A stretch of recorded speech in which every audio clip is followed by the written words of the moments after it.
आदरणीय बंधुओं, माताओं व मेरी प्यारी बहनों, राधे राधे। आपका हमारे इस YouTube चैनल पर बहुत बहुत स्वागत है। बंधुओं, आज हम इस वीडियो में कार्तिक महात्म का 26वां अध्याय सुनेंगे, जिसे सुनने सुनाने से भगवान श्री हरि की कृपा से मनुष्य अपने साथ साथ अपने कुल का भी उद्धार करता है। महात्म सुनने के बाद यदि आप हमारे चैनल पर नए हैं तो कृपया हमारे चैनल को सब्सक्राइब करें, बेल आइकन को प्रेस करें ताकि हमारी वीडियो की नोटिफिकेशन सबसे पहले आप तक पहुंचे। वीडियो को शेयर व लाइक भी जरूर करें। तो आइए सुनते हैं आज की कथा। दुष्ट बुद्धि धनेश्वर ब्राह्मण का वैष्णव दर्शन से उद्धार।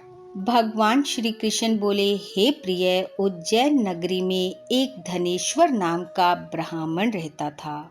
वह अपने कर्मों को नहीं करता था, बड़ा पापी और दुष्ट बुद्धि था। वह ब्राह्मण होते हुए भी रस, कंबल तथा चमड़े का व्यापार करता था।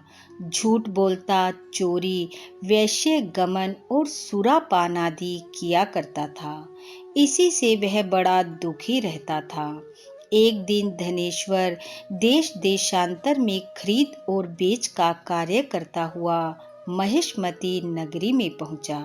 वह राजा महिष की बसाई हुई थी, इसलिए उसका नाम महिष्मती था। जहाँ पवित्र नर्मदा नदी बह रही थी, वहाँ धनेश्वर ने कार्तिक स्नान करने वालों को देख 1 महीना निवास किया। माल की बिक्री के लिए नर्मदा के किनारे घूमते हुए उसने स्नान करके जप तप और पूजन में लगे हुए ब्राह्मणों को देखा। उसने देखा वहाँ कोई पुराण पढ़ रहा है तो कोई सुन रहा है, कोई नृत्य गान आदि में मस्त है तो कोई भगवान विष्णु के चरित्र सुनने में लगा हुआ है, कोई विष्णु की मुद्रा से अंकित है तो कोई तुलसी माला धारण किए हुए है। धनेश्वर नित्य वहां घूमता और घूमते हुए वैष्णवों का दर्शन, भाषण और स्पर्श करने से उसे भगवान विष्णु के नाम का बोध हुआ। इस प्रकार महीने भर ठहरकर उसने कार्तिक के उद्यापन की विधि को तथा भक्ति सहित भगवान के जागरण को देखा। पूर्णिमा के दिन ब्राह्मण तथा गो पूजन, कार्तिक स्नान किए हुए मनुष्यों द्वारा दिए गए भोजन, दान दक्षिणा को भी देखा। फिर सायंकाल के समय मनुष्यों द्वारा भगवान शिव की प्रसन्नता के लिए किए गए दीप दान को भी देखा। भगवान बोले, हे सत्यभामा, क्योंकि इसी तिथि में महादेव जी ने त्रिपुर दैत्यों के 3 पुरों को जलाया था, इसलिए भक्तजन इस तिथि में यह उत्सव करते हैं। भगवान ने कहा, जो मुझको और महादेव जी को भेदभाव की दृष्टि से देखता है, उसके सब पुण्य निष्फल होते हैं। इस प्रकार पूजन आदि को देखता हुआ वह धनेश्वर वहां घूम रहा था कि तभी एक काले सर्प ने उसको काट खाया और वह मूर्छित होकर भूमि पर गिर पड़ा।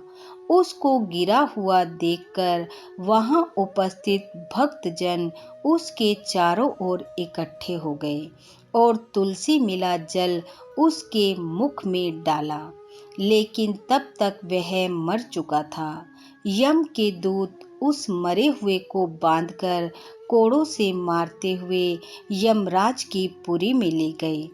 चित्रगुप्त उसके किए हुए सब कर्मों को देखकर बोले, हे यमराज, इसने अपने जीवन में कोई अच्छा कार्य नहीं किया। इसके दुष्कर्म 1 वर्ष में भी नहीं कहे जा सकते। ये दुष्ट पाप मूर्ति है, इसलिए यह कल्प तक नरक में निवास करे। भगवान श्री कृष्ण बोले, हे सत्यभामा, तब यमराज काल और अग्नि के समान स्वरूप दिखाता हुआ अपने दूतों से क्रोधित होकर बोला, हे प्रेतपतियों, इसको मुद्गरों से मारते हुए कुंभीपाक नरक में डाल दो। यह पाप स्वरूप है, इसका मुख भी नहीं देखना चाहिए। तब मुद्गरों की मार से उसका मस्तक फूट गया। ऐसे धनेश्वर को प्रेतपति ने जब गर्म तेल के ओटने वाले, जिसमें चिड़चिड़ाहट का शब्द हो रहा था, ऐसे कुंभीपाक नरक में डाला तो उसके डालने से अग्नि शीतल हो गई, जैसे पूर्व काल में प्रहलाद को डालने से अग्नि शीतल हो गई थी। प्रेतपति ने विस्मय युक्त हो वह सब वृत्तांत जाकर यमराज से कहा। यमराज प्रेतपति की बात सुनकर हैरानी से उसको पास बुलाकर विचार करने लगा कि तभी वहां नारद जी आ गए। यमराज ने उनका पूजन किया। उस धनेश्वर को देखकर हंसकर नारद जी बोले, हे अरुण नंदन, यह नरक भोगने योग्य नहीं है, क्योंकि इसने अंतिम समय में नरकों को दूर करने वाला कर्म किया है। जो पुण्य करने वालों का दर्शन, स्पर्श और संभाषण सुनता है, वह पुण्य के छठे अंश को पाता है।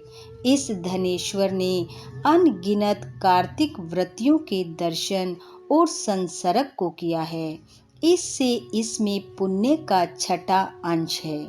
इसने उनकी सेवा की है, इससे यह संपूर्ण व्रत के पुण्य का भागी है। क्योंकि व्रत से मिले पुण्य की संख्या कम नहीं है। भगवान कार्तिक का व्रत करने वाले मनुष्यों के बड़े पापों को भी अपने तेज से भस्म कर देते हैं। अंत समय में तुलसी मिले हुए नर्मदा के जल से वैष्णवों ने इसको स्नान कराकर भगवान का नाम सुनाया है। इससे इसके पाप कोसों दूर हो गए हैं। अतः यह उत्तम गति को प्राप्त करने योग्य है।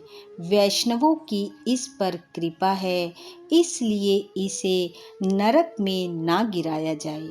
जैसे गीले और सूखे पापों से नरक मिलता है, वैसे ही अच्छे कर्मों से स्वर्ग की प्राप्ति होती है। यह कहकर नारद जी बोले कि इस धनेश्वर को यक्ष की योनि देकर दिखाओ कि पाप कर्म करने पर कौन से नरक मिलते हैं। भगवान श्री कृष्ण बोले। यह कहकर नारद जी चले गए और तब धनेश्वर के पुण्य मालूम होने पर यमराज ने दूतों से धनेश्वर को सब नरक दिखाने के लिए कहा। इति कार्तिक महत्तम 26वां अध्याय समाप्त। बोलो विष्णु भगवान की जय। बंधुओं, भगवान श्री हरि की कृपा आप व आपके परिवार पर सदैव बनी रहे। आपका घर आंगन खुशियों से महकता रहे। इन्हीं शुभकामनाओं के साथ आप सबका बहुत बहुत धन्यवाद। राधे राधे।